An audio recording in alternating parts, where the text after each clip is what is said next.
Welcome to this week's End of Days Update, coming to you from Tulsa, Oklahoma. We had such a great time this weekend. We were down in Montgomery, Alabama at Harvest Church. Fun time, fun meetings. It's so cool to see people hungry for the coming of the Lord. I know I say that every week, but it's just, there's a transformation in people that believe that Jesus is coming soon. There's an excitement, there's a joy. Hope deferred makes the heart sick. And when you know you have these things to look forward to, it's amazing. And that's what the end time preaching is all about. Looking what's coming really makes you make changes today. It's like a runner. A runner makes great preparation for the race, and when they see the finish line, they accelerate. And that's what the end time preaching is about, is when we can see the finish line right in front of us, it should cause us to make changes, accelerate, do whatever we have to do to get the will of God done for our lives. You think about all the people that have been hearing of the coming of the Lord for so many years, and you've heard that tendency to go, we've been hearing that all of our lives. But that's what the Bible said we'd hear. People would be scoffing, saying, where is the promise of His coming?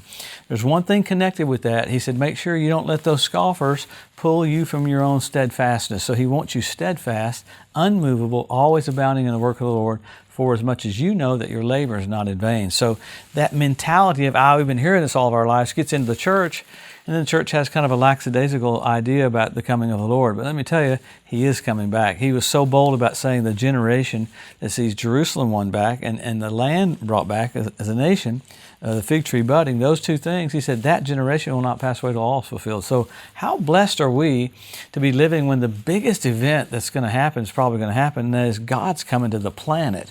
I mean, the Creator coming to His creation. So it's really inappropriate if we're not excited. It's really inappropriate. It's like rude if we're not looking forward to it.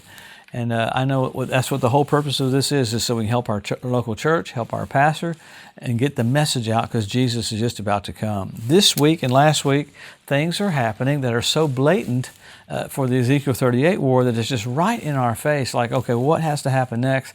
Very few things, so it's a complete setup for the biggest changes that we'll ever see on the planet. So that just means that we're going to be caught up very soon, be raptured or be evacuated. So let's pick up what's happened this last week. It gets even better every week, but this is kind of a crazy one.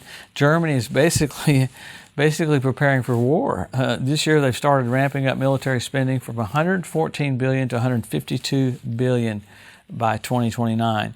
Why is that? They have that feeling, and they know where they are, that Russia's going to come on in with where all the NATO countries are, and Germany feels that because they know what that's like. That amazes me in this day and age that they could publicly be talking about that Russia could be pushing that much that would cause them to do that. You had a group of Jewish doctors in France talk about moving to Israel because of how unsafe they feel in Paris. Jews would rather move to a war zone than be in Europe with the persecution they have. I mean, that's remarkable. But think about that they would rather be in their own land of Israel under fire of missiles than to be in Europe with anti-Semitism being everywhere. It's crazy how it's grown and exploded so much, especially young people picketing before things or after things about against Israel. You had it just the other day up in Minnesota. You had it up in New Jersey. You had it in New York. I mean, Palestinian mentality mocking Israel. And then you had the United Arab Emirates was fired upon by Iran for 2 days. Most of the missiles and the drones were taken out by the Iron Dome, but a couple of them made through. So, I mean, you got Iran firing at the United Arab Emirates, and that's just not a good thing. That's not going to go well with Iran. Turkey's got a new hypersonic intercontinental ballistic missile. You don't want Turkey having that because they've got the connection with Iran and with Syria and with Russia. They're one of the main players. Their headquarters is supposed to be Constantinople, and that's what you got where the Antichrist is going to come from. In other words, they think they'll bring in their Messiah. So I remember when I first started the End of Days Update years ago, the Lord told me, pay attention to Turkey. So if Turkey's getting this stuff ready, you need to look up. And Jesus said, when you see these things come to pass, lift up your heads, your redemption draws nigh, indicating He doesn't want you downtrodden. So the whole thing about the information about the coming of the Lord is not to be afraid or be scared, it's to get excited. He wants you happy, He wants you hopeful. I mean, you think about it. 5 things about the coming of the Lord. Don't be deceived, don't be troubled, I want you happy, hopeful, and I want you comforted. So when it comes to end-time preaching, if you hear end-time preaching and it scares you, it's not Bible. People are taking verses out of the Gospels that really are kingdom verses that don't apply to us. They apply to Jews. For instance, the 10 virgins. I don't need to oil my lamp. I got the maker of the oil in me. But everybody goes, oh, you got to have your lamp full. You got to have your wick full. He's not talking to the church there. He's talking to Jewish boys before the resurrection. After the resurrection, things are totally different. So that's my end time message there for you, is that once we get that straight, it makes things be very peaceful for our spirit, because it's gospel, it's Bible. You got Lebanon Shiite politician declined to negotiate with Israel. That's where I look back and go, the Palestinians always never miss an opportunity to miss an opportunity. It sounds like the U.S. government's going to release information about UFOs. This is going to be so interesting to see all this come out. It's perfect timing for all this to come out for the rapture of the church to happen at the same time, because that's probably what they're going to be saying, is that these Christians got evacuated by UFOs. They got taken off the earth. It will be cool to see how much they give, because a lot of it's been leaking out for a while. So usually it's all about demons. So we'll see what they have to say about it. So you got 2 U.S. Navy destroyers that were attacked by a sustained barrage on the Strait of Hormuz. I mean, we're talking about not just a couple of missiles. They were a continual attack from Iran. So I like that neither side is giving at all. America's still not letting them come to their ports.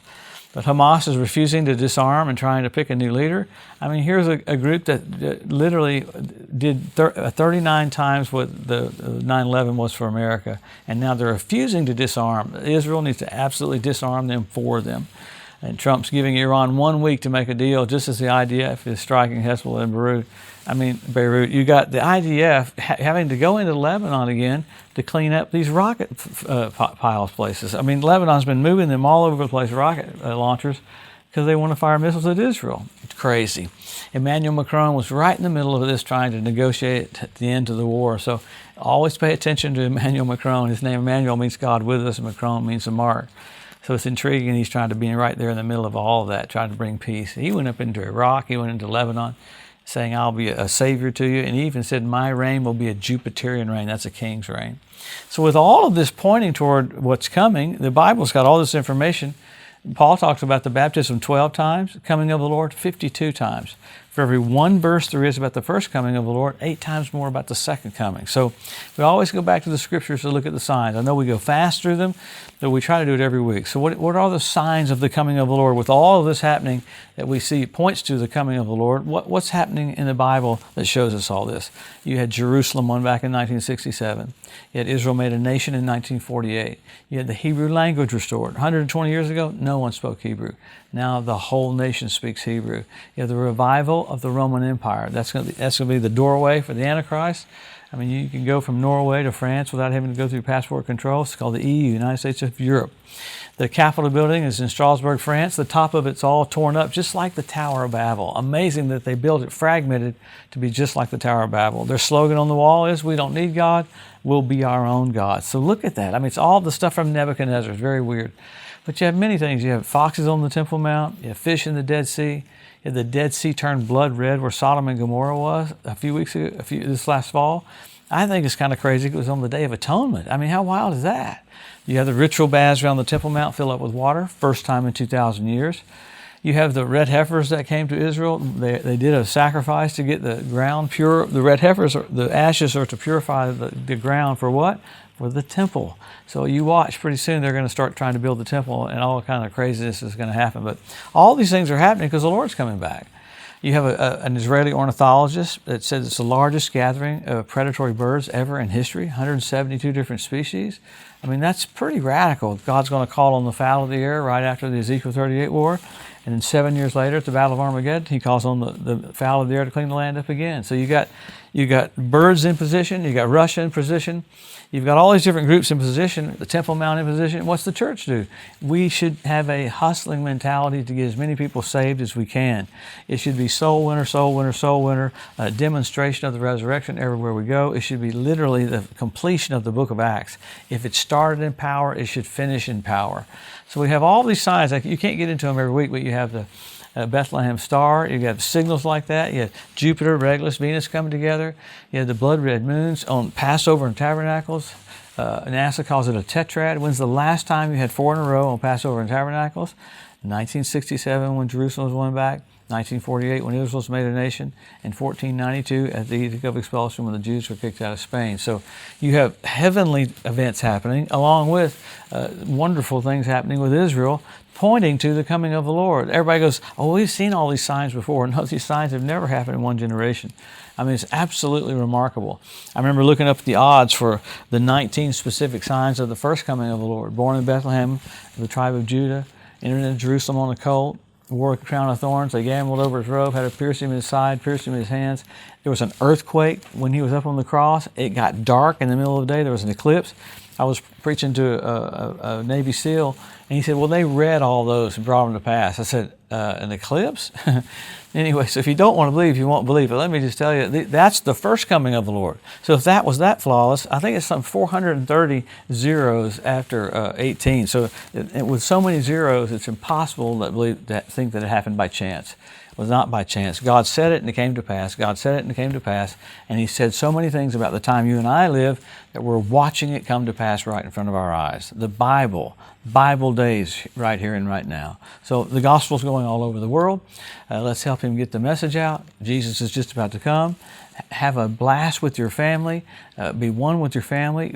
Walk in love toward those that have done things wrong to you. Be forgiving. The closer you get to Jesus, the kinder and the softer you'll be. So let's show people what Jesus is really like, and let's get everybody ready for the coming of the Lord. Soon, you're going to see Him face to face. Eyes as a flame of fire, feet like undefined brass, voice of many waters, King of kings and Lord of lords. Wow, we're going to see Him so soon. He died for us. We should be thinking about Jesus all the time. We'll think about Jesus this week. We'll come back next week and we'll see what else happened. I know it'll be interesting to see the pointing to the coming of the Lord. Have a blessed week. We'll see you next Wednesday.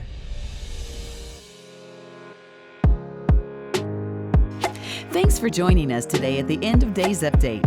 If you'd like to be notified every time there's a new post, just go to the EDU at josephmorris.com and subscribe to receive email alerts. If these posts and updates have been a blessing to you, please consider making a one-time donation to help get the message out, or even becoming a monthly partner with Joseph Morris Ministries. Thanks again for tuning in to the EDU, and we'll see you next week.